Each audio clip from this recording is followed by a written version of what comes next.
Hi everyone, this is Laura and welcome to my channel. Today I have some quick, fast, easy, budget-friendly mailable Christmas cards to share with you guys. And that has been my overall theme for my card making this year. Why? Well, if you're like me, I have to make anywhere from 25 to 30 Christmas cards every year, and mailing is just getting crazy. Now, I do love my dimensional cards. I do love my stamped image cards. I love them a lot. Sometimes a little too much because I can put tons of layers on those cards. And by the time I mail it out, it's like $3 just for one card. And it's not very budget friendly if you have to send out 20 cards. Believe me, it's not. Not to mention that I really did not have the time to do all that this year. I did make a few. But for the most part, my goal was to try to make them fast, make as many as I could because I got really sick and I fell way behind. And yeah, the coloring and the stamp image stuff is only, I can only make so many cards so fast. It takes me forever to make a card. Sometimes I could be there for 3 days making one card. I am not exaggerating. Um, so I decided one of the things that I don't really utilize as much as I really need to, and I love using them, I do not know why I don't do it more often, is embossing folders.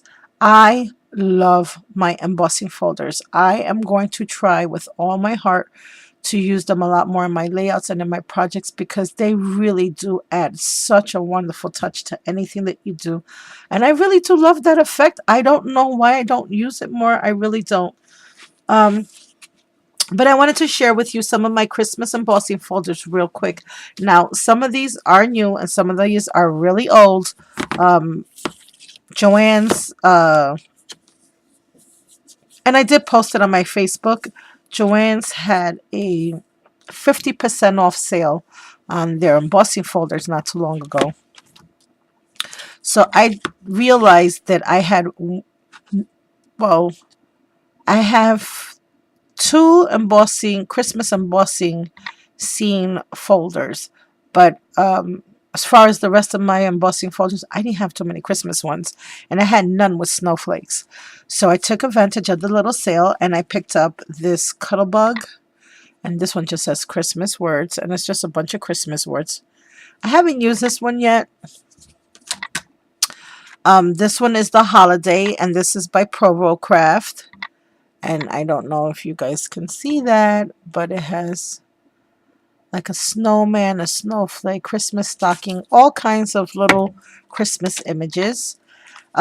Penguins, my favorite one. Now, this one is my new one. This is by Cuttlebug, and it's a 5x7 embossing folder. And look at those adorable penguins. I love them, and I love the way the card came out. I'm going to so use that more often. I also have the Cuttlebug candy one. And I love this one, and I had to pick up this one because I can use it for Christmas candies, these little peppermint twists, or I can save them for a birthday card. And between my diamond dies, candy dies, and then this embossing folder, that's gonna make an awesome birthday card. And I have, I'm so sorry, guys. I am really still struggling with my voice. And I have the Darcy 5x7 embossing folder in snowflakes and the new 6x6 embossing folders, which I have not tried yet. This one is also new and it's Embossalicious. Um, love them. So let me share with you the cards I made using several of those embossing folders. Again, the idea here was to make some Christmas cards in case I had to do them assemblyman style, quick, fast, and in a hurry. They're all A2 size cards, and I made them all different. I made some of them portrait style, some of them landscape, and some of them I cut differently and made it like a flip up card. So the first card here, I used some sentiment labels that I got from Kanban that also has been in my stash for about 4 years. Um, I took the Mariposa Shimmer 4x6 paper stack that I've had forever. And it came with a coordinating regular cardstock in the paper pad. So one is a shimmer paper and then one is the coordinating cardstock. So I decided to kill that paper stack and make several Christmas cards using those papers. There were several missing already that I had used on previous packages, but this way I wanted to use as many of those shimmer papers for the holidays as I possibly could. So I did emboss it and then I sanded it down so that those little penguins can really pop up. And I used my Tim Holtz sanding block for that. And isn't it gorgeous? I love the penguins. To that, I added some of this silver um, ribbon tapey thingy. Like it's not sticky. Um, this was given to me by my dear sweet friend Becky. And what I did was I just adhered it down to the card. This here is one of the labels nesting die set from Diamond Dies. And I just put that on some foam tape for dimension. And I added the sentiment to it. I added two little silver flat back pearls. And then on the inside, another sentiment, another label, some more flat back pearls. Super I think it came out pretty and super budget friendly for mailing. One stamp card. Another one stamp card. And this one is the flip up that I did. See how I cut them both differently? This one again is the holiday embossing folder. See what I meant, guys? It has like the Christmas lights, the ornaments, the Christmas tree, has snowflakes, snowman, holiday stockings. Used the paper and then I sand it down again. Here I have some more of the coordinating glitter paper that goes with the shimmer paper because the paper stack gave you glitter paper, glimmer paper, and then the regular cardstock. Here I have some white cardstock with one of the labels from that label sheet, and they're all gone. I used them all already. And then I just used some white satin ribbon to create a little bow for the front of the card, keeping it again as trying to not put too much dimension. Here I have the coordinating cardstock, the coordinating glitter paper, and then one of the little labels. And it says, sending you Christmas wishes. And that's another card. Using the same folder, different color paper, and a different style card, I created another card using that embossing folder. For this one, I actually put a satin ribbon on the side of the card and I just tied it off in a little knot. Again, using dimensional foam adhesive to pop up that little label.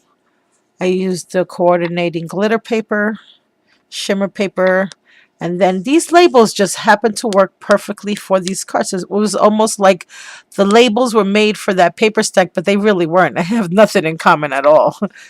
And then on the inside, again, I covered it with the coordinating cardstock, used the coordinating glitter paper, and then I just added a little label so that when I am ready to mail this out, I can write a little message and even stamp another sentiment if I wanted to. Love this color. This is like one of my favorite colors. It's a cross between burgundy and purple. It's like such a burgundy that it almost looks like a purple. I don't know why I have so many glue strings here though. Now this one is my landscape card. This is the one I use, the candy one, the candy embossing folder, and I really love the way that came out, guys. I really, really love that sanding effect. Embossed it on the shimmer paper, sanded it down. Then I added a label, and again, the nesting label die set from Diamond Dies. I added one of the sentiment labels, layered them on some pop-up dots. Here I have the coordinating ribbon. I just found a ribbon that I thought went really, really well with that. And I thought I got the glue strings, but I didn't. And the glue strings is because in between the two ribbons, I happen to add some bling, which is this right here. So I just put ribbon down, bling in the center, and then I just made a little bow. And then on the inside, doing the same thing, I cut out first out of cardstock using my Diamond Dies Labels 1 Nestability. And then I added the sentiment label on top of it with some pop-up dots for added dimension. And I don't know if you guys can tell, but around the outer label die that I cut out, I have like a full gold leaf. I used one of my metallic Sakura Jelly Roll pens for that. It makes it almost look like gold leaf is going all around the edge, imitating the sentiment label. And I did do that with all the cards as well. So guys, I have one that looks like purple. I have one that looks like red, one in green, and one in blue. Now, I can either take all these cards and each one, like I said, opens up differently. This one opens this way, and this one is the regular one like the other one, and then this one is the landscape one. These would make great Christmas card set. You can make it as a gift, put it in a box with the matching envelopes, or just nice to have for your own personal use. All very mailable. Loved it. Wasn't didn't take any time at all. Um, Made all of these in one night. Now this one I left for last because this one is actually not a Christmas card. This is actually going to be for me, my own personal use. I do try to make a few cards during the winter time that are just winter themed, that I can use maybe for some birthday cards later on, or a thank you note, or just to send a friend a quick hello, or a family member, maybe somebody that doesn't feel well or just needs a smile, or just because I love them and I wanted to send them something. But what the reason I left this one last is I did something differently with this shimmer paper. With this one, instead of embossing it the regular way, I flipped over the paper and I de-embossed it, or I call it de-embossing. I don't even know if that's really a word. But instead of the embossing coming out, I wanted it to go in. And I don't know if you guys can see that effect. I love it. I love it. I've seen this. I've done this before several times. I like to do it like with the candy, the ones that are have a lot of images. I love this effect. Now, I didn't know that the shimmer paper would leave a little bit of white there because the paper does crack when you emboss it, but that's okay. I love it. So to this one, I added a light blue ribbon and some silver flatback pearls. And then on the inside, I just have a piece of coordinating cardstock that also is from that paper stack. Now up here, what I did with this card, since I'm not sure yet if I'm sending it or if I'm not, or what I'm doing, or if I'm giving it away as a gift, but I have here a circle for the sentiment when I'm decide what I'm going to do with the card. If I need it, or if I want it to use one of these circles as a sentiment, and I always do too because sometimes I mess up with the stamping. And then this one, which I also have another one cut out just in case I need to use it, because if I make a boo-boo, I can always just cover it up and layer it up. So I always try to have an extra one of those. This one goes in front of the card like so. I just haven't glued it down because I don't like to glue it down to the card until I've already stamped it. In case I do make a mistake, it doesn't ruin my whole entire card. So this particular card, um, once I decide what I want to do with it, I will put those things back. Now, I don't know why my little bow is coming apart. but it is. And I guess I should have waited till I was off the camera to try to fix that. But anyway, guys, I hope this inspired you to make some fabulous, quick, simple, easy cards for your gift giving during this Christmas holiday. And get some of those embossing folders out. Attack those embossing folders. That's what we bought them for to begin with. Yeah, I'm going to have to fix that better off camera. Thank you all for listening to my yammering, and thank you all for staying tuned. I hope you all have a very blessed day, and I will talk to you all very soon. Bye for now.